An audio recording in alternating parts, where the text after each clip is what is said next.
स्त्रियांच्या बाबतीत natural delivery किंवा जनावरांच्या बाबतीमध्ये शेळी असेल, मेंढी असेल, गाय असेल, त्यांच्यामध्ये नॅचरल डिलिव्हरी होण्यासाठी काय करावं? अजिबात काहीही एक रुपयाही खर्च न करता नॅचरल डिलिव्हरी कशा पद्धतीने करावी? अगोदर जनावरांची सांगतो. तर जनावरांमध्ये अशी शेळी उठबस करायला लागली आणि योनीतून घाण बाहेर येऊ लागली तर एक साधारण 10 ते 15 मिनटात मॅक्झिमम 1 तासाच्या आत शेळी हिने पिल्लू देणं आवश्यक असतं. पाणथळ फुटून जर पिल्लू आत राहिलं तर लक्षात ठेवा, शक्यतो पिल्लू दबावतं, म्हणजे जिवंत राहत नाही. पाणथळ फुटून बाहेर आल्यानंतर पिल्लू लगेच बाहेर येणं अपेक्षित असतं, परंतु काहींच्या बाबतीमध्ये पिल्लू उलट फिरणे, उलटा येणे वगैरे अशी प्रॉब्लेम क्रिएट होतात किंवा कळा बंद होणे अशी अवस्था होते आणि त्याच्यामुळं लोक उगाच वाट बघत बसतात. त्याचा परिणाम असा होतो की पिल्लू मरून जातं आणि आपला तोटा होतो. तर ते होऊ नये, ज्या वेळेला असं होतंय त्या वेळेला शेळी उठबस करायला लागली, घाण बाहेर पडायला लागली आणि कास मजबूतरित्या केलेली असेल, तिने कासेत दूध उतरायला सुरुवात होते, लक्षात ठेवा, शेळीची किंवा कुठल्याही जनावराच्या वेळेला झालेला. तर काय करायचं? पिल्लू जर लवकर बाहेर येईल, ते पिल्लू वाचवायचं आहे आपल्याला, शेळी बी वाचवायची, जनावर बी वाचवायचं. तर अशा वेळेला काय करायचं? तुम्हाला साधा सोपा उपाय सांगतो. हे डॉक्टर हात घालून काढतात वगैरे, ती इंजेक्शन देऊन काढतात, ही पुढचं खर्चाची बाब आली. पण खर्च न करता 0 रुपयामध्ये घरच्या घरी तुम्ही स्वतःचं डॉक्टर स्वतः बना म्हणून सांगितलं. ज्यांना जनावरांचं पालन करायचं आहे, पोषण करायचं आहे, त्यांनी घरगुती औषधावर आणि मी सांगतोय त्या आयडियावरती सगळ्याच फील्डमध्ये मी कधी खोटं सांगत नाही. अनुभवाच्या सगळ्या गोष्टी असतात, अनुभवाचे बोल असतात. शेळीपालन, मेंढीपालन, मी शिक्षक जरी असलो तरी गेली जवळजवळ आता 24 वर्ष 25 वर्ष झालं या क्षेत्रामध्ये आहे. त्याच्यामुळं क्षेत्र कोणतंही असू द्या, तुमची डिफिकल्टी काय असेल ती शेअर करा, त्याच्यावरती व्हिडिओ बनवला जाईल. तर हे होण्यासाठी अर्ध्या तासात पिल्लू जर नाही बाहेर आलं तर लगेच लक्षात ठेवायचं, शेळीला काय करायचं, पाठीवरती पाडायचं. आलं का लक्षात? आता शेळीची अवस्था कशी होती ती मी पुढे दाखवतो, ती बघा अगोदर.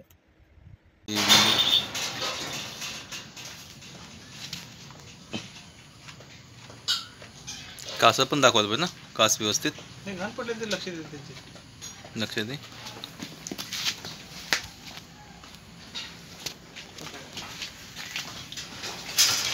कास पण दाखवूयात म्हणजे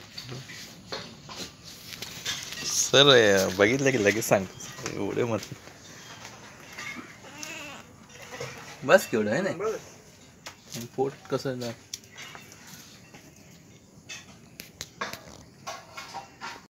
आता हिला खूप वेळ झाला तरी आपल्याला पिल्लू बाहेर काढणं हे फार महत्त्वाचं. अशा वेळेला काय करायचं? शेळीला उताने झोपवायची, म्हणजे पाठीवर झोपवायची, 4 पाय तिचे वर करायचे आणि एकदा पाठीवर झोपूनच एकदा ते 4 पाय या बाजूला, एकदा या बाजूला, असं 3-4 वेळा करायचं की जेणेकरून पिल्लाची पोझिशन हलणं आवश्यक असतं. आणि लगेच 10 मिनिटाच्या आत पिल्लू बाहेर, मृत असू द्या जिवंत असू द्या, लगेच बाहेर येतं. शेळीला उठवायची, पुन्हा बसली की पिल्लूच बाहेर येतं. हे प्रत्यक्षात सांगितलेलं ट्रीटमेंट, अनुभवाची गोष्ट, हे पुढे सांगते, ऐका ते.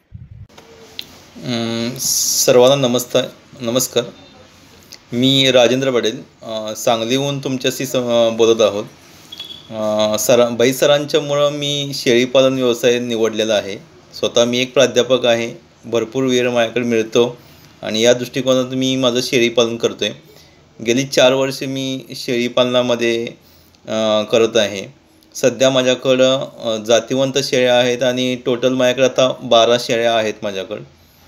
आणि जर काही मला अडचण आली तर मी कधी पण बाई सरांना फोन करतो आणि सरांच्या मार्गदर्शनानुसार मी त्यांची सांगितलेले सगळे उपचार मी करतो आहे. माझ्या शेळ्या व्यवस्थित आहेत.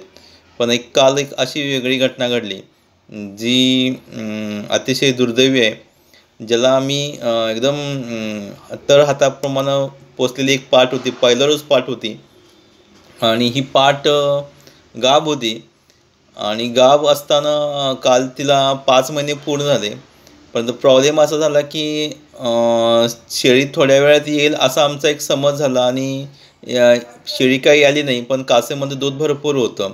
आम्हाला वाटलं काहीतरी अजून दिवस असतील, आमच्या लक्षात नव्हतं ते किती 5 महिने पूर्ण झालेत का नाही. पण कास तर पूर्ण भरली होती एवढं मात्र नक्की होतं की 5 महिने झाले असतील. परंतु कासेतून घाण येत होती, सॉरी योनीमार्गातून घाण येत होती. मग आम्ही म्हटलं एक थोड्या वेळात शेळी येईल, पण तर काय आलीच नाही, ही शेवटी आलीच नाही शेळी. शेवटी जी 12 वाजता घाण पडत होती, मग आम्ही विचार केला की आता काय करायचं. रात्रीचे 10 वाजले होते. आता सरांना तरी फोन कसा करायचा एवढ्या रात्री, तरी पण आम्ही धाडस केलं आणि सरांना फोन केलं. सर म्हणलं असं असं शेळीच्या योनीतून शेळी यायला झाले, सकाळी घाण टाकले पण अजून तरी पिल्लू दिलेली नाही आहे. सरांनी सांगितलं की एक छोटीशी ॲक्टिव्हिटी तुम्हाला हे करावी लागेल की पुढचे 2 पाय आणि पाठीमागचे 2 पाय उजव्या आणि डाव्या बाजूला तुम्ही करा. शेळीला पहिल्यांदा जमिनीवर झोपवा, पाठीवर झोपवा असं त्यांनी सांगितलं. 2 वेळा उजवीकडं, 2 वेळा डावीकडं असं 4 वेळा करा.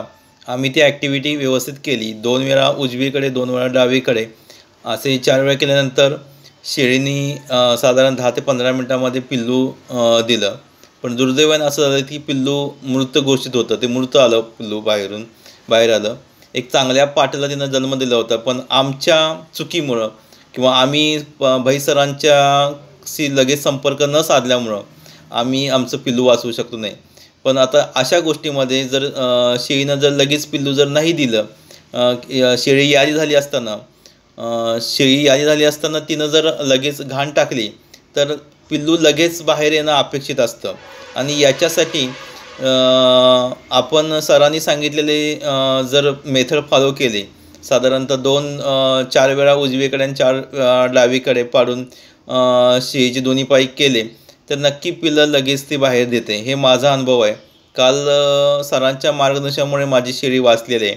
खरोखर सरांना धन्यवाद देईन, कारण एवढे आमच्या घराशेजारी डॉक्टर आहेत किंवा मिरज हॉस्पिटलसुद्धा आमच्यापासून फार जवळ आहे, पण तरीसुद्धा सरांचा विश्वास आहे. गेली 5 वर्ष आम्ही सरांचा व्हिडिओ बघतोय आणि या सरांच्यामुळेच आज माझी शेळी वाचली. कारण जर ह्या ठिकाणी जर रात्रीच्या वेळी दुसरा डॉक्टर आला असता तर नक्की आम्हाला 1000-2000 रुपयाला तरी पैसे घेतले असते आणि शेळीचं नुकसान पण त्यांनी केलं असतं. पण आज सरांच्यामुळं माझी शेळी वाचलेली आहे. खरंच सरांना मी धन्यवाद देईन. आपणसुद्धा सर्वजण सरांनी सांगितलेल्या ज्या काही मार्गदर्शन आहेत ते त्यांनी फॉलो करा. नक्कीच आपल्याला चांगलं यश मिळेल असं मला वाटतं. धन्यवाद. आता सेम ट्रीटमेंट ही स्त्रीच्या बाबतीत, मनुष्याच्या बाबतीत तर साधारण आपण प्रेग्नंट राहिलो आहे ह्या अवस्थेपासून 3 महिन्याच्या पुढे अगदी खात्री झाली की 3.5 महिन्याच्या पुढे बटरफ्लाय हा त्या स्त्रीनं व्यायाम करणं आवश्यक आहे. बटरफ्लाय म्हणजे तुम्हाला आता सांगायची आवश्यकता नाही आहे. दोन्ही पाय जे पायाचे टाच म्हणतो आपण, ते टाचा एकमेकाशी जुळवून त्या जवळ वाढायच्या आणि पाय असे झाले पाहिजेत पाय अशा पद्धतीने, आणि बरोबर इथल्या ठिकाणी आपले ते पाय मागे ओढून आले पाहिजेत, हे लक्षात ठेवा. आणि बटरफ्लाय करणे म्हणजे तो दोन्ही पाय खालीवर खालीवर खालीवर हा दररोज 5 मिनटं तिथून पुढे अप टू पर्च्युरेशनपर्यंत हा व्यायाम करणे अतिशय महत्त्वाचा आहे. तुम्हाला सिझरिंग करावं लागणार नाही निश्चित, नैसर्गिकरित्या. आणि मग कळायला लागल्यानंतर दवाखान्यात ॲडमिट होणं वगैरे वगैरे, तिथनं पुढचा कार्यक्रम ते दवाखान्यात करतात. परंतु सिझरिंगला जे 30-35 हजार रुपये जाणार आहेत ते जाऊ शकणार नाही. आणि सेम जर समजा तशी पोझिशन आपण हा व्यायाम केल्यानंतर नॅचरल होणारच, परंतु तरीही होईना तर अगदी सेम पोझिशन उतारून झोपायचं, पाय फक्त वर करायचे, एकदा इकडे फिरवायचे एकदा इकडे फिरवायचे दुसऱ्या व्यक्तीने 2-4 वेळा असे फिरवलं की आपलं बाळ जे आहे ते व्यवस्थितरित्या फिरून कळा वगैरे यायला सुरुवात होते. कळा बंद झाले असं जर वाटलं तर त्या स्त्रीला लगेच चहा करून द्यायचा. मात्र तो चहा त्यामध्ये अद्रक म्हणजे आलं थोडंसं टाकून आल्याचा चहा जर प्यायला दिला तर तुम्हाला सांगतो नॅचरली सगळी डिलिव्हरी व्यवस्थितरित्या स्त्रियांची होते. आता असे अनेक स्त्रियांवरती केलेले प्रयोग आहेत, त्यांचे काही मी व्हिडिओ टाकू इच्छित नाही आणि टाकू बी नाही असे. फक्त या व्यायामाने तुमची नॅचरल डिलिव्हरी निश्चित होईल, परंतु इथे हेही प्रिकॉशन घेणं आवश्यक आहे की जेणेकरून आपल्या पोटावरती व्यायाम करताना कसल्याही प्रकारचं प्रेशर पडता कामा नये. जेवढं महत्त्वाचं आहे व्यायाम लक्षात ठेवा, हा जर रेग्युलरली केला तर कुठल्याही प्रकारचा प्रॉब्लेम तुम्हाला येणार नाही. ओके. रामकृष्ण हरी, विठ्ठल केशव.